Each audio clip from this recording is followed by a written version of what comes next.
Hello friends, நம்ம favourite சீரியலில் அடுத்து என்ன சுவாரஸ்யமாக நடக்குதுன்னு பார்க்குறீங்க. இந்த இலக்கியாவும் சரி கௌதமும் சரி அவங்க பாட்டுக்கு ஏதோ ஒரு வேலைக்கு போயிட்டுருக்காங்க. இந்த சூழ்நிலை சீக்கிரம் மாறுமா அப்படின்னு சொல்லி பார்த்தீங்கன்னா, இதே போக்கில் அவங்க போயிட்டு உண்மையாகவும் நேர்மையாகவும் உழைச்சாங்கன்னா கண்டிப்பாக ஒரு நாள் இல்லை ஒரு நாள் அவங்களுக்கு வெற்றின்ற ஒரு இது அவங்க கையில் கண்டிப்பாக கிடைக்க தான் போகுது. அதுக்கான நாள் சீக்கிரம் வரப்போகுதுன்னு பார்த்தீங்கன்னா கண்டிப்பாக வரதாங்க போகுது. அதுக்கு முன்னே பெரிய ஒரு வேலை இருக்குது நம்ம இலக்கியாவுக்கு. ஏன்னா நாங்கள் உருப்படவே மாட்டோம், ரோட்டுக்கு தான் போவோம், எங்களால் மேலே வரவே முடியாதுன்னு அசிங்கப்பத்தனா இல்லையா. அந்த அஞ்சலிக்கு ஒரு ஷாக் கொடுக்கணும் அப்படின்றதுக்காக வீட்டுக்கு போகிறாங்க. அதனால் அவள் பண்ண பித்தலாட்ட வேலை, ஃப்ராட் வேலை, அதுக்கான எல்லா எவிடன்ஸும் ஏற்கனவே இருந்துச்சு இல்லையா. அதுவும் இல்லாமல் எஸ்எஸ்கே கூட சேர்ந்துக்கிட்டு கார்த்திக்கு எதிராக நம்ம அஞ்சலி என்னென்ன பண்ணா அப்படின்ற எல்லா எவிடன்ஸும் நம்ம இலக்கியா கிட்ட இருக்குது.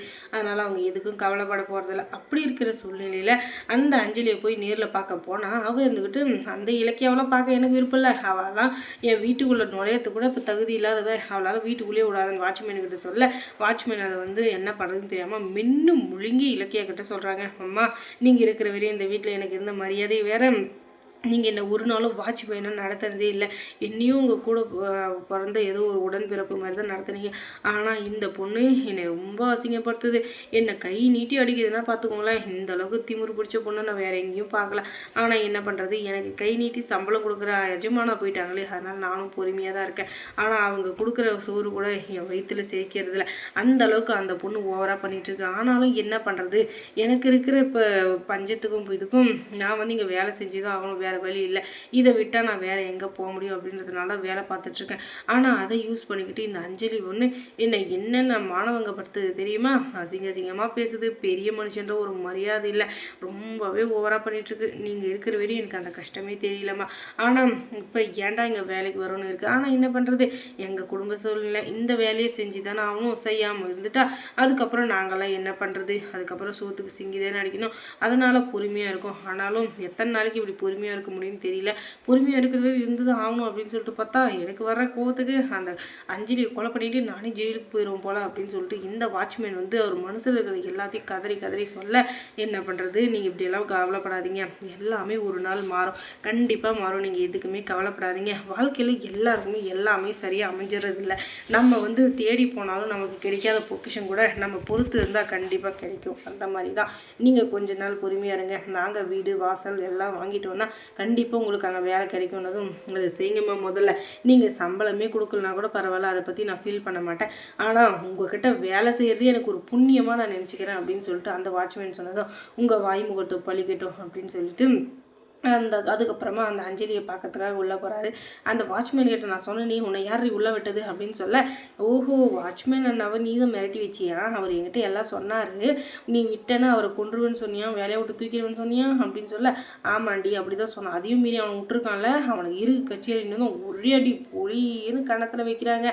ஏண்டி நீ அவருக்கு மரியாதை கொடுக்கலனா கூட, அவர் செய்கிற வேலைக்கு மரியாதை கொடுக்கலனா கூட அவரோட வயசுக்காச்சும் மரியாதை கொடுக்கணும்ல, அதை விட்டுட்டு அவரை என்னென்ன அசிங்கப்படுத்துற, இப்படியெல்லாம் அசிங்கப்படுத்திட்டு இருந்தேன்னா கடைசியில் உனக்குன்னு எதுவுமே இருக்காது, கொஞ்சமாச்சும் புரிஞ்சு நடந்துக்கோ. இதுக்கு மேலேயும் நான் தான் பெரிய ஆள் ஆடிட்டு இருந்தேன்னு வச்சுக்கோங்க.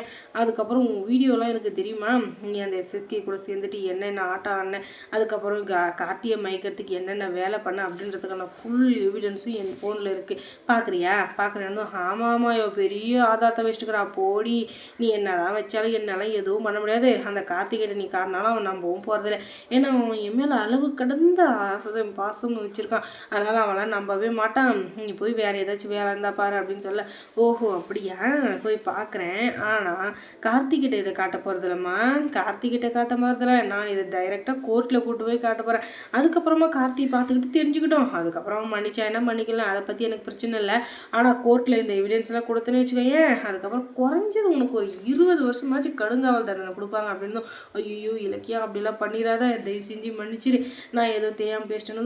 நீ கொஞ்சம் நெஞ்ச பேச்சாடி பேசினேன், இல்லை கொஞ்சம் நெஞ்ச பேச்சா பேசினேன், உன் பேச்சுக்கெல்லாம் உனக்கு கண்டிப்பாக ஏதாச்சும் ஒரு இது பனிஷ்மெண்ட் கொடுத்தே ஆகணும். ஏன்னா உனக்கு வாய் ரொம்பவே நீளுது, நானும் பாவம் போட்டும் என்னுடைய மாமா பொண்ணு என்ன பண்ணுறது அப்படின்னு சொல்லிட்டு சின்ன வயசுல நானும் பொறுத்துட்ருக்கேன். ஆனால் நீ அந்த மாதிரி போகிற மாதிரி தெரியல, இனிமேலும் உன்னை விட்டு வச்சு ஆகாதுன்ட்டு அவளுக்கு சரியான பாடம் கற்றுக் கொடுக்கணும்னு நம்ம கௌதம் சரியான இதை தேர்வு எடுக்கிறாரு. அதுக்கப்புறம் இலக்கிய சீரியலில் என்ன சுவாரஸ்யமாக நடந்திருக்கும் நீங்கள் தெரிஞ்சுக்கணுன்னா நம்ம சேனலில் சப்ஸ்கிரைப் பண்ணுங்கள். தேங்க்ஸ் ஃபார் வாட்சிங்.